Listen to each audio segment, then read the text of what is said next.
Les vraies voix Sud Radio, 17h-20h, Philippe David. Retour des vraies voix avec Philippe Bilger, Françoise Degois, Jean Dorido. C'est l'heure de la chronique de Frédéric Brindel.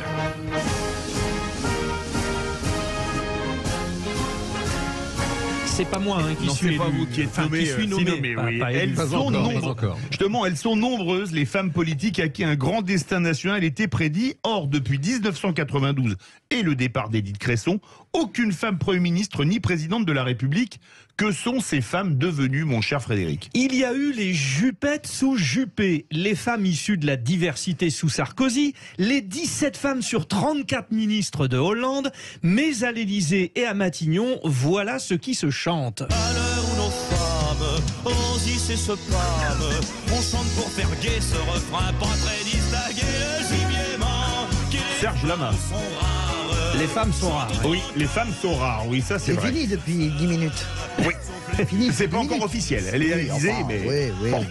Vous avez Renaud Muselier qui tweet. Oui, il y a une très forte chance. Oui. Non, mais il y a Renaud Muselier qui tweet. Je suis tellement fier qu'elle soit Premier ministre, donc je crois qu'il y a plus trop de Mais doute. la phrase était jusqu'à maintenant ce qui se chantait. Et vous allez voir la suite de la chronique qui a anticipé tout ça, ma chère Françoise. Trop fort, il est fort ce Brindel. Alors ces dames, donc, elles avaient un portefeuille conséquent, un rôle central des grands partis dits de gouvernement. Élisabeth Guigou, par exemple, garde des Sceaux, première femme nommée à un poste régalien par Lionel Jospin. Elle s'est imposée comme députée socialiste, mais pourquoi pas plus? Nicole Fontaine, ministre de l'Industrie sous Jean-Pierre Raffarin, devenue la 24e présidente du Parlement européen, une référence à droite, mais retirée de la vie politique pour redevenir avocate, décédée en 2018. Et puis à droite, il y avait aussi Mam. Alors il est particulièrement regrettable que des arrière-pensées politiciennes vous fassent perdre la mémoire, messieurs. Michèle Alliot-Marie, elle a présidé le RPR, affiche 6 mandats de député, ministre d'État avec des portefeuilles régaliens sous Fillon, Raffarin, De Villepin, mais... pas de Matignon. Les femmes RPR, UMP ou encore LR, donc la filiation, ont souvent dû capituler. Les brillantes Jupettes, Anne-Marie Couder, Anne-Marie Hydrac, Elisabeth Hubert, les expérimentées, Nicole Hamelin, Noël Lenoir, Nelly Olin, les plus jeunes, souvent atypiques, Chantal Joanneau, Nathalie Kosciusko-Morizet et Ramaya Descorchés-Vives. Je crois qu'on est en plein délire arbitraire et tout le monde a compris la manipulation.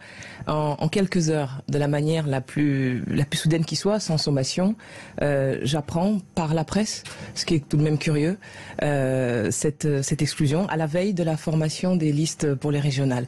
Des tensions souvent pour les femmes politiques et également à gauche où certes Ségolène Royal a fait son chemin jusqu'au 2e tour de la présidentielle, mais au sein de la gauche les ailes ont été brisées ou les carrières localisées. Catherine Trottmann, Marie-Noëlle Lienemann, Marie-Lise Lebranchu, jusqu'à dégoûter Aurélie Filippetti ou encore Fleur Pellerin, une passionnée de karaoké face à Laurent Ruquier. Je fais beaucoup de variétés. Je fais pas mal Jeff Buckley. Ah ouais? Ouais. C'est un mari qui joue très bien du piano et pas mal d'amis qui font pas mal de piano aussi. Et donc, mais j'ai un répertoire très étendu. Ça va de Maria Forêt à voilà. Là, je chante avec vous du Marie Laforêt quand vous voulez. Alors là. À Nolwenn, à Amel Bent, à voilà. Alors pour faire le spectacle, là, c'était l'arbre qui cache la forêt. Eh oui, bien sûr, Fleur Pellerin, bien sûr. Aujourd'hui, c'est sûr, Édith Cresson va avoir un successeur femme, puisqu'il n'y a pas de féminin officiel au mot successeur. J'ai regardé dans le dictionnaire. Du coup, Elisabeth Borne le sera. Et ça chante, évidemment, chère Françoise Degois, toujours du Serge Lama à Matignon. Mais la tendance a changé. J'ai gagné le gros lot. Ce soir c'est la vie de château. Femme, fais-nous voir le jour. Vous savez qu'on aime les femmes, on nomme les femmes à Matignon quand tout est perdu. Hein. C'est le cas c'est le cas de François Mitterrand. On est d'accord. Il fallait. Voilà, et on nomme Elisabeth Borne parce que, Born to be alive, votre blague est excellente, mon cher Philippe. Mais je l'avais faite parce qu'on ne sait pas ce que va donner la législative, on sait que ça va être un moment difficile. Elle va devoir résister, Elisabeth Borne, à un certain nombre de calembours foireux. Hein. Ça sera dur. Alors, mais là, il ne faudra pas dépasser les bornes. Frédéric, vous auriez dû évoquer... vous auriez dû évoquer derrière les femmes, il y a très peu de femmes qui, parlons franchement, parlons vrai, qui, lorsqu'elles ont été nommées à un poste important, n'ont pas eu droit à des soupçons, à des suspicions, à des ragots, à des calomnies. J'en vois que 2 jusqu'à aujourd'hui. Justement, Ségolène Royal, on n'a jamais prétendu qu'elle était arrivée là où elle était arrivée par des biais tout à fait légitimes, mais peut-être discutables sur le plan de la compétence.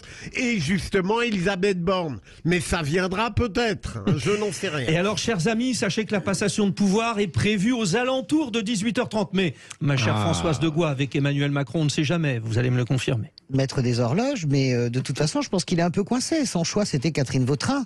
Mais Vautrin, où vont les choses, Elle l'a fait, elle a réussi à la faire. Elle est très bonne, elle est très bonne. Avec Elisabeth Borne. Avec ses déclarations très anti-LGBT, quasiment homophobes, en fait, qu'on a bien vu le trouble qui était semé dans la majorité ce week-end. Et on revient sur Elisabeth Borne. C'était pas tant le train que le métro, hein, Elisabeth Borne. Elle était RATP, du coup. Oui, je Françoise, je la connais bien. Moi, j'ai bossé avec elle au ministère de l'écologie. Françoise, pour Vautrin, c'est les illusions perdues, tout de même. Là, ça vole avec nous, là. Moi, je croyais que Nicolas Sarkozy voulait nommer un Premier ministre femme en 2007 et finalement, il a dit courage, Fillon. C'est de même à Cavi, excusez-moi. Mais qu'est-ce qu'on a ce soir? Non, mais Elisabeth Borne, c'est une grosse bûcheuse, c'est vrai. Elle travaille énormément. Vous la connaissez bien? Je la connais très bien. Je crois que vous l'appréciez beaucoup d'ailleurs, non? Il y a des aspects de sa personnalité que j'aime beaucoup, notamment cette capacité à travailler. Et puis après, bon, elle est dure. Hein, et d'autres moins, c'est ce que vous appréciez moins finalement. Elle est dure en affaires. En termes délicats, ces choses-là sont dites. Avec ce cabinet, elle est dure dans les négociations. Mais voilà, en tout cas, ce qui est sûr, c'est que c'est un super pour un poste. Elle fera pas dans la démagogie. Hein. Ah non.